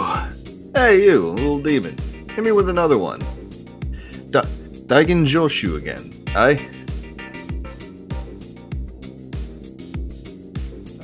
Duck again. Different voice. Yes, right away. Woohoo! Industrial alcohol sure packs a punch. Oh, give me another one, sexy lady. That wasn't produced for consumption, was it? Just give me a minute. Camael finally spotted me lingering about. Oh, our main man of today. Come over here. Don't be shy. He waved me over, so, thinking it rude to feign ignorance at this point, I took a seat next to him. Don't have prepared cushions for everyone.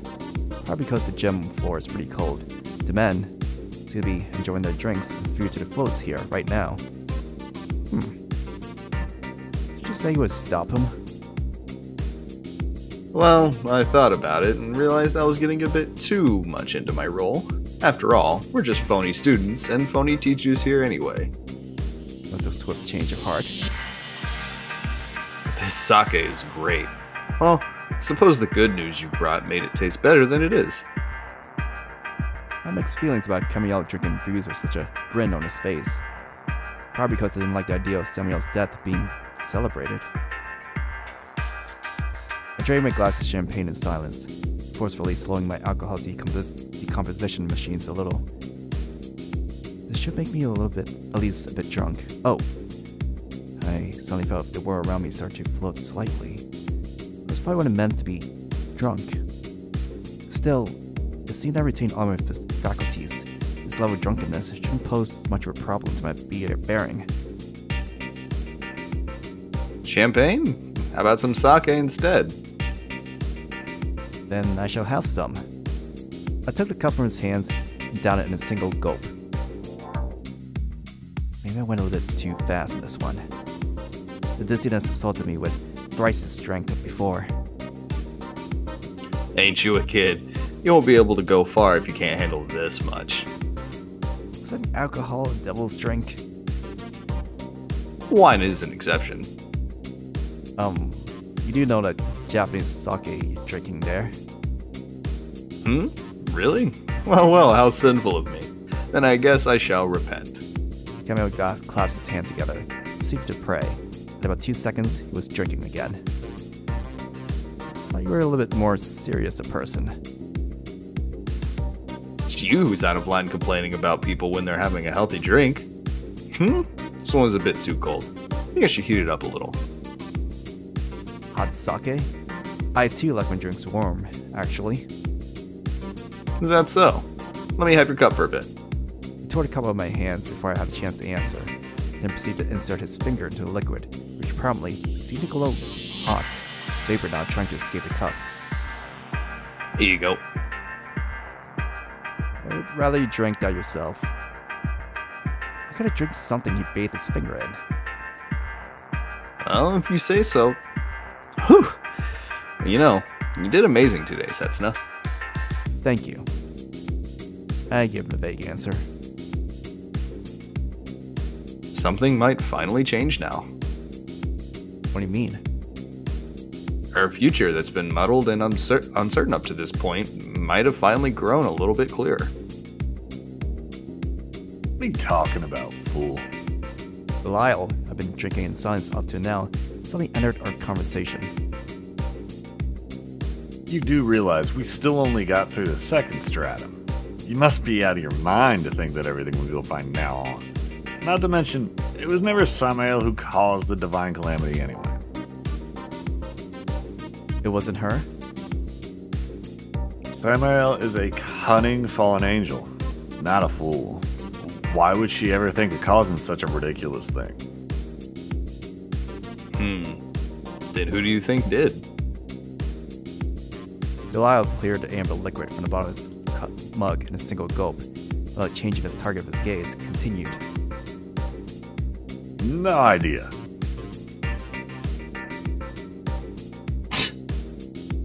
I was a fool for expecting anything from you. Anyway, Setsuna, how dare you forget my message, you fuck up. You thumped me on the head. It kinda hurt. I'm sorry, I didn't have the time.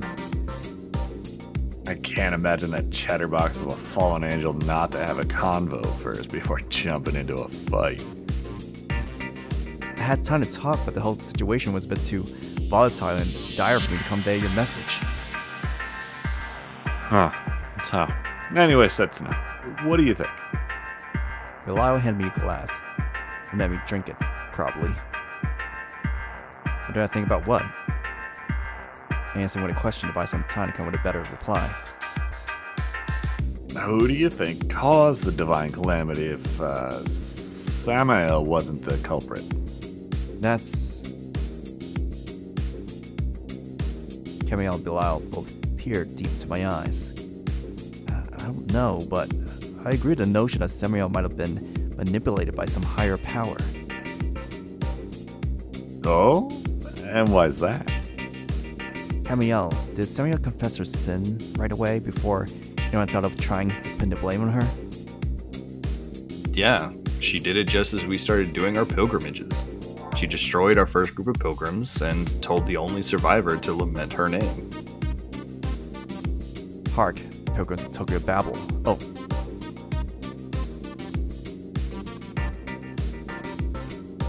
Cristina. Hark the pilgrims of Tokyo Babel. My name is Samael, your one true foe.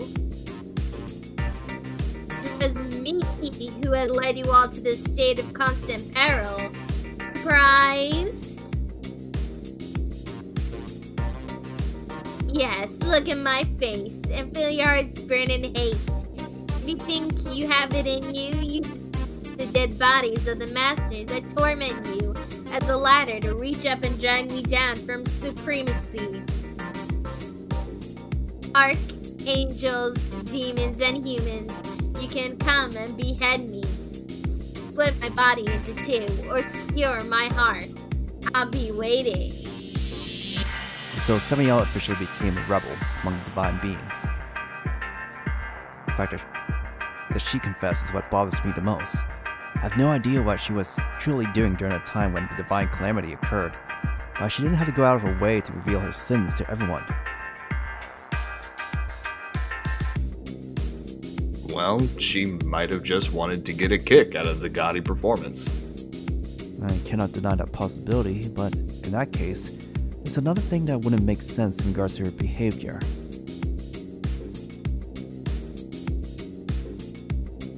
What kind of thing? In fact, she fought me. She didn't have a reason to fight me. She likely must have her face on a stratum much higher than the second. She could have escaped to there if only she so wished. There's no point for her to have a fair fight with me. As far as I can tell, Severan's behavior is completely inconsistent. There's a huge gap between the demon that acted as a mastermind and the demon that fought me today. A huge gap, as if someone manipulated her from the shadows. So she kept changing her roles like a chameleon to suit some grand scheme but still invisible power.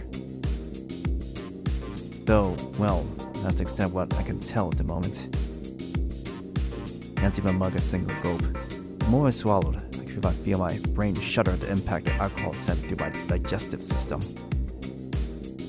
This one was pretty amazing.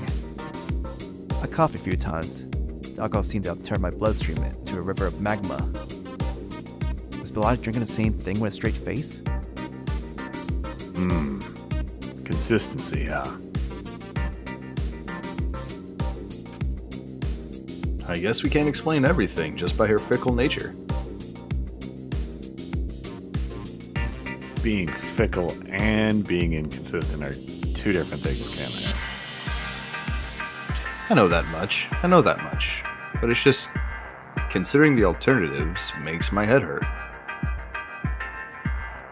Yeah, I imagine it does, especially for you light guys. I'm not of your mold, though. I think about everything, like, who's the traitor among us and all that. Camael fell silent and glanced around. We don't know who might be listening. Watch your mouth, Belial. Still, neither amusement nor anger seemed to be present in the current Camael's countenance. I guess I should mention this just in case, but I'm not the one scheming behind your backs. Neither am I. There's no reason, nothing for me to gain from doing that. I just have all sorts of things to lose. Words aren't much proof of one's innocence, though. Indeed. Yeah, especially since we can't seem to discern a motive for such betrayal. I can only think of wanting to destroy the whole world as one. A self-destructive terrorist. I guess we should concentrate on people like that if we're to investigate this. Nah, give up on that idea. If you go too far on that angle, you're gonna run into Leviathan eventually, and he's a good guy. By the way, why did Leviathan decide to live around a submerged hell? Oh? Did you meet him or something? Yeah, Leviathan appeared in front of me when I tried going outside Tokyo Babel for a little while. He startled me quite a bit. The guy's huge, ain't he? Too huge, if anything. I didn't know there were animals in this world that could dwarf skyscrapers. Well, the guy's almost as old as our creator. Can't blame him for getting a little big. I cocked my head. Our Lord gave birth to 3 beasts to roam the world on the 5th day of creation. Behemoth would roam the land, Leviathan the seas, and Ziz the skies. However, they decided to rebel and take the world for their own. And so he kinda kicked their ass for that. Kicked their ass. Behemoth and Ziz wound up dead, with only Leviathan pardoned. He could only live in the water, so he chose to stay behind. Out of his own will. We digress. Well, whatever. Enough thinking for today. Bottoms up, Tendo Setsuna. Yeah, cheers. Right. How did you beat Samael anyway? Did your raison d'etre work well against her? No, I haven't discovered it yet. I've only found a small glow for myself so far that barely contains any power. how'd you beat her then? Well, life on the line, so she to answer me. That's all there was to it. Agreed to take a shot of whiskey. My mind grew hazy. I felt I might blurt out something I shouldn't. So I decided to stand up instead. I think I'll be on my way. Good luck. I staggered away from the two.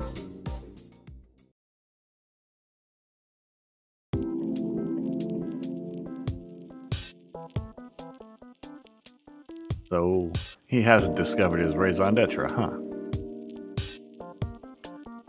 I don't think there's a need to mull over the fact. Tendo Setsuna will doubtless find it eventually. That's very carefree of you. By the way, do you know of his heritage? Camael gave Belial a nod, took a sip from his glass. Alcohol had the magical property to loosen one's tongue. It worked as well in demons as it did in humans. I've heard from Lilith. If you ask her yourself, she might tell you the details. Still, it's not something I think should be discussed in public. Still, he is very particular, don't you think? Indeed he is. I highly doubt there is any other human in the universe that could beat an angel relying on his physical abilities alone. Oh, so you've noticed that as well. You've got a good head for an angel. Belial made a smile, to which Camael narrowed his eyes in response. We know a thing or two about humans. We've seen enough saints tormented by that ourselves. Belial nodded. The man has no desires. Camael agreed. Indeed. It's almost creepy how little ambition he seems to show, and he barely shows interest in the idea of his own survival. Not that it's obvious from the first glance. If someone asked Tendo Setsuna whether he wanted to live or die, he would likely answer, to live. But it wasn't like he wanted to live because he didn't want to die. He wanted to survive because he had a mission to fulfill, and he needed to be alive to do that. That was what subtly separated him from other humans. Most didn't want to die because they had dreams, or because they were afraid of pain, or were attached to their family.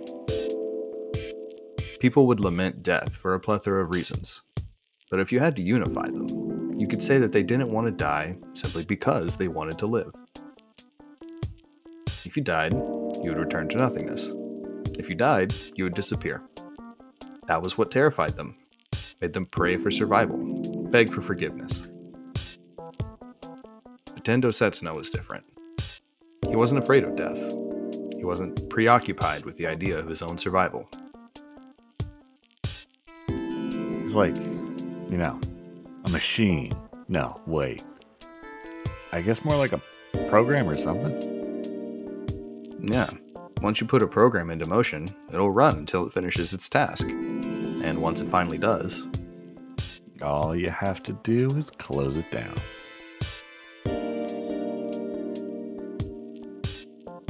They couldn't exactly declare such a way of life inhuman. In essence, many people did indeed follow such a routine, discovering a dream, rushing towards it for the entirety of their lives, unimpeded by the notion that only death and emptiness waited beyond it. That was also what made humans rise above the beasts. There was one thing that separated them from Tendo Setsuna, was that the boy didn't mind for his subjective dream to be handed to him by someone else. Documentary. There were indeed enough cases among regular men where a father would entrust his dream to his son, or a mother to her daughter. Still, nonetheless, there was one thing that set Tendo Setsuna apart from them all. Want to have another drink? yeah.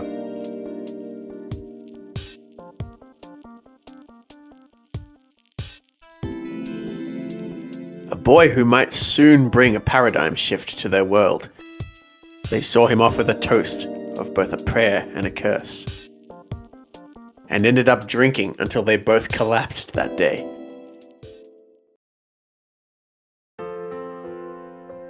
Searching for a place to cool off, I eventually found myself on the roof. Above me, countless stars illuminated the sky with their brilliant luster. I knew they were fake, but I could not deny their beauty. They looked the same, regardless if they were right here in arm's reach or somewhere far beyond the cosmos. It didn't change the fact that both of them sparkled in light, so both of them were equally worth of admiring.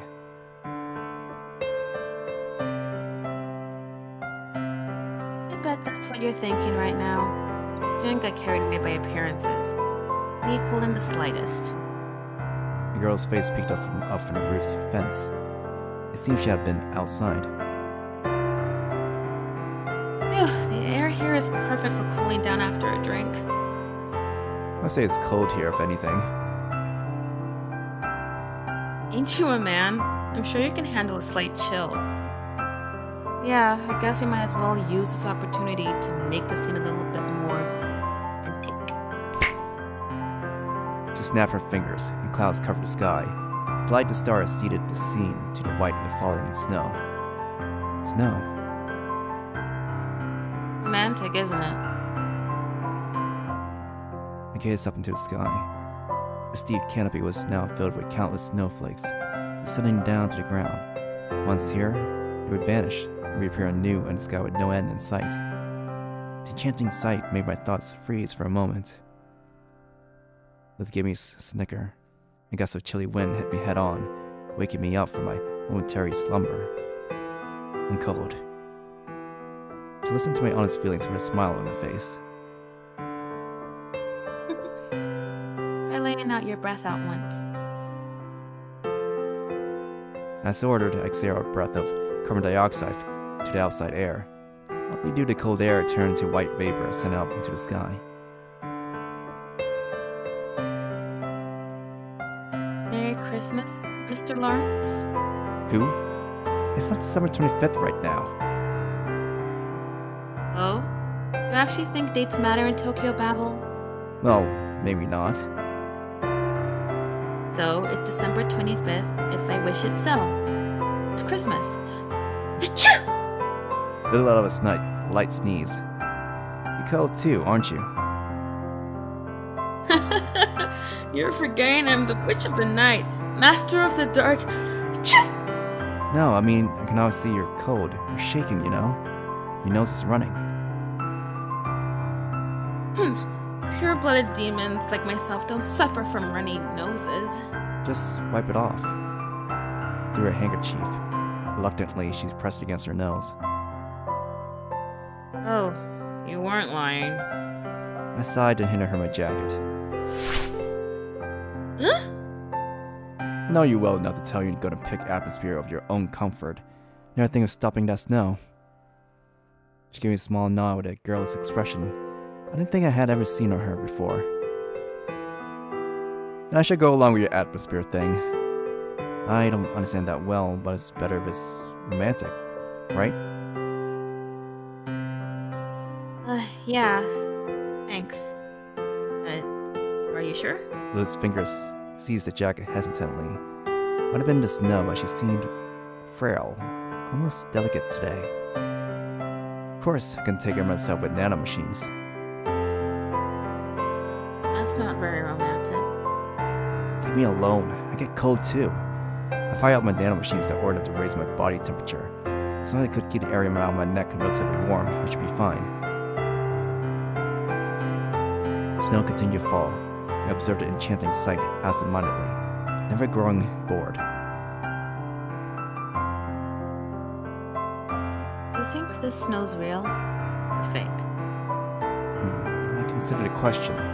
Not breaking my gaze from the sky, if she meant snow as a physical phenomenon, then I guess it's fake in a broad sense. The snowflakes themselves were definitely genuine. The way they were brought to this world might have been different, but they themselves were the real thing. It was real where it really matters. As long as it fell from heaven, consisted of the same ingredients, it was without a doubt snow, the real thing. Liv gave me a curious glance, resumed gazing at the sky. Setsuna, have you ever felt inadequate? Inadequate in what way? Human. You felt it, at least a little, haven't you? I have. It's only been a few years since I was born. They filled me with all sorts of things, only caring to make my outward appearance perfectly human. Was I man, or was I God? Maybe I was neither. I thought myself human, or rather, made myself think that.